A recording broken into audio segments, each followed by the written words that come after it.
Villevortex. Bonjour. Bonjour. Alors tu as écrit Sous l'œil de Thorn. Oui, c'est ça. Tu as répondu à l'appel à texte de 1000 saisons. En effet. Pour l'anthologie Du plomb à la lumière. Et tu as été sélectionné. Bravo. Merci, j'en suis ravi. Et est-ce que tu peux nous parler de ta nouvelle Alors, un petit peu pour l'histoire. Un petit peu, peut-être pas trop. Je te demande pas de dévoiler l'histoire, mais parler un peu du contexte, un petit peu, je dirais, son propos. D'accord. Alors, quand j'ai vu le sujet du plomb à la lumière, j'ai bien sûr tout de suite pensé à l'alchimie, puisque le plomb... Parce que tu es prof d'histoire, et que les profs d'histoire aiment bien justement se confronter au sujet, mais tu as changé, alors tu n'as pas choisi l'alchimie. Non, bien sûr, parce qu'en fait, en plus d'être professeur d'histoire, j'ai été de la pire sorte d'élèves qui soit, c'est-à-dire les bons élèves qui ne veulent pas rentrer dans le moule, et donc je me suis dit, je veux pas faire de l'alchimie, et donc je suis allé chercher exactement le terrain de jeu qui n'allait pas avec le sujet, en essayant tout de même d'y coller. Voilà. Et donc j'ai pris les symboles de l'alchimie et j'ai essayé de les exporter, disons, dans un endroit inattendu. Voilà. Alors, il ne faut pas que j'en dise trop, puisque un peu comme, le genre de la nouvelle est basé sur, en tout cas, de la façon dont je le conçois, est basé sur un espèce de faux semblant où on trompe un peu toujours le lecteur, et c'est un peu ce que j'ai essayé de faire. T'en as peut-être trop dit maintenant en parlant de faux semblants. Donc ta nouvelle commence un peu dans une société un peu primitive, c'est ça, qui pourrait être une société un peu nomade, qui vit autour d'un clan,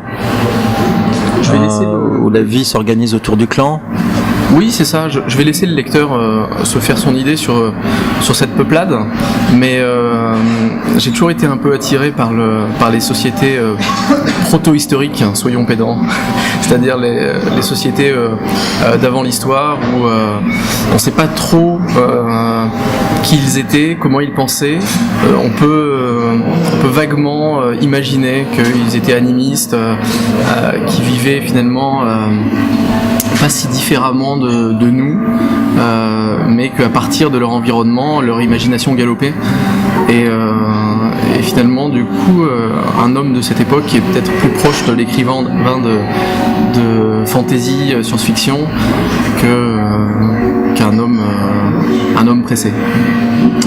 Oui, tu veux dire qu'en fait, la vie des hommes est tout de suite conditionnée par le climat, par ses conditions de vie, par ses pratiques nourricières.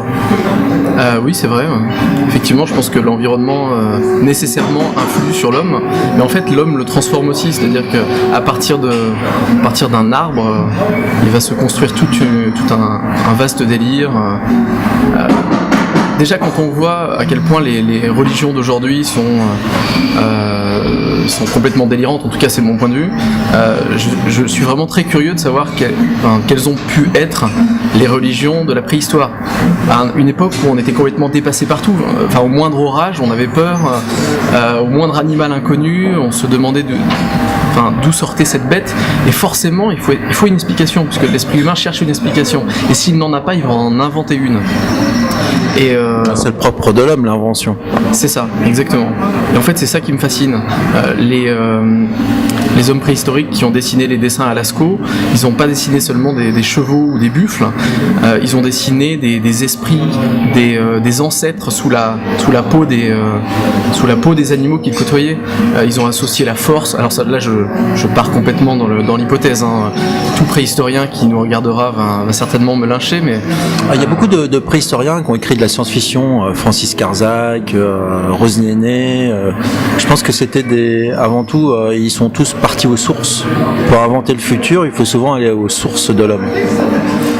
Oui. Qu'est-ce que t'en penses, toi, Ville ? Non, mais si, oui, tu as raison.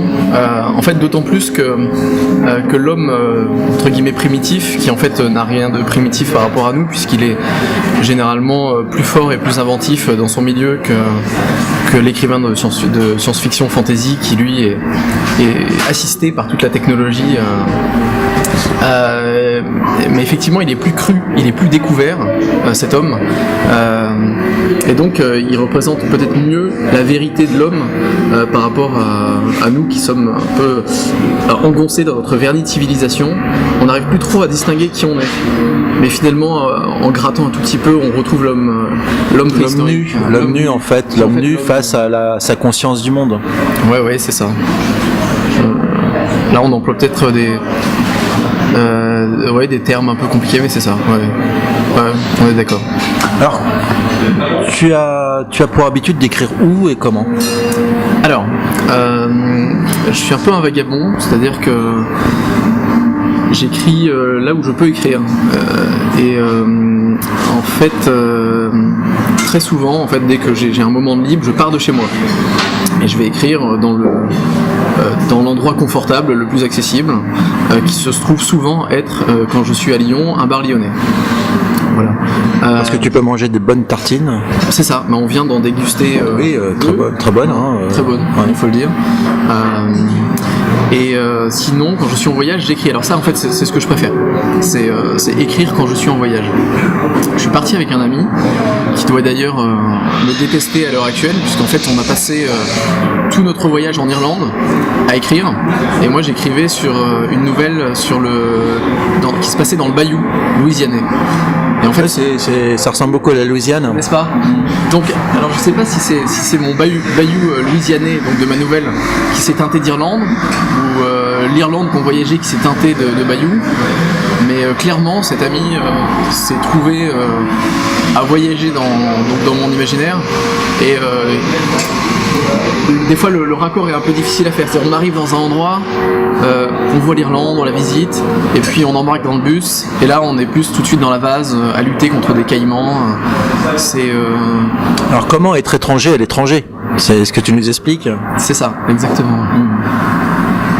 De toute façon là, c'est vrai que j'ai l'impression d'être étranger un peu partout, sauf à Lyon, où nous sommes d'ailleurs. C'est pour ça que j'ai choisi, parce que je n'habite pas à Lyon actuellement.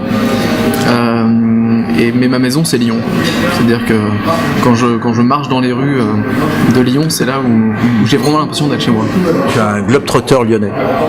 C'est ça, ouais. Oui. Alors je suis un peu plus casanier maintenant, mais en fait c'est ma profession maintenant qui m'oblige à aller à droite à gauche, puisque le jeune enseignant hussard noir de la République est envoyé dans tous les endroits pour répandre la science de l'histoire, et aussi parfois un peu de propagande républicaine.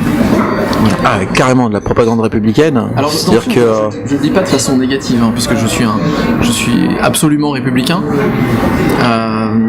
Mais il faut être conscient, il faut en être conscient. C'est-à-dire que je pense effectivement que on a besoin des valeurs de la République et de les répandre, mais il faut être conscient que l'enseignement tel qu'on nous demande de le faire aujourd'hui, c'est aussi un peu de propagande.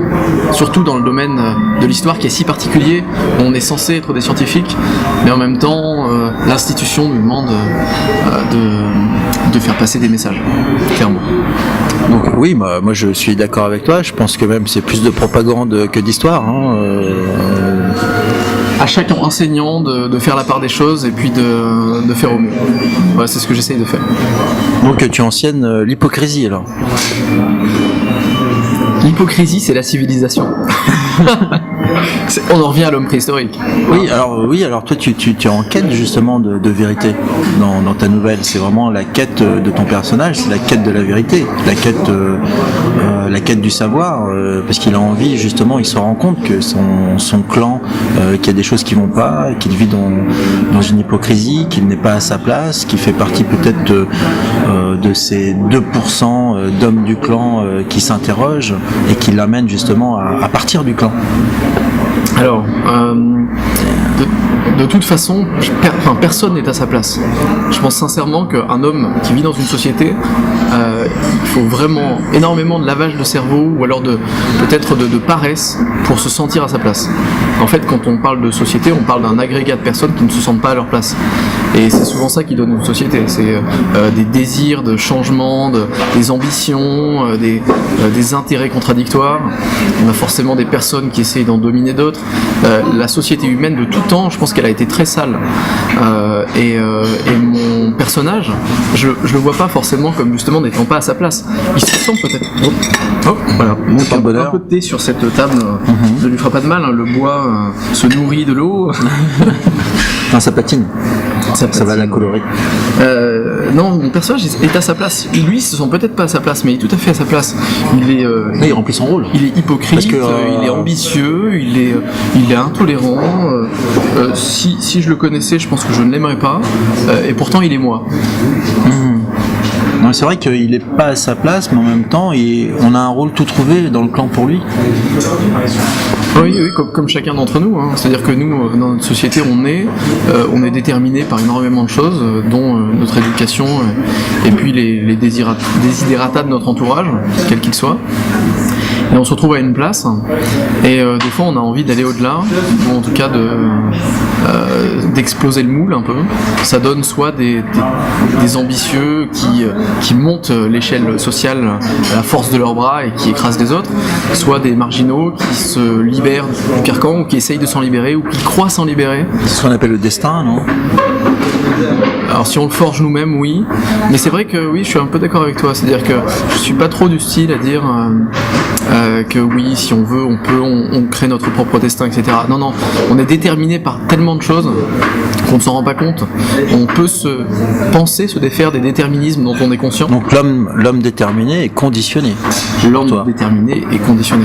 Après, c'est toujours très reposant de penser le contraire, hein. Et c'est aussi tranquillisant. Moi, je pense souvent le contraire. Si tu m'interroges dans une heure, je te dirai le contraire. D'accord ? Super. Et oui, enfin, moi je suis comme tout le monde, hein. C'est-à-dire que quand je dis toujours et jamais, c'est un peu pour me donner une contenance, hein. En fait, c'est pas vrai du tout. Non, je pense que l'homme est épris du doute de sa liberté, et que justement, il ne pense qu'à une seule chose, c'est de la gagner. Enfin, c'est un peu un drame grec, c'est-à-dire qu'on n'y arrive jamais. Enfin, moi, je veux bien recevoir quelqu'un qui m'a, ou en tout cas lui parler, voir quelqu'un qui me dirait je suis libre. D'abord je rigolerais un peu, et puis si c'est vrai, j'essaierai d'être comme lui, mais je ne connais pas cette personne.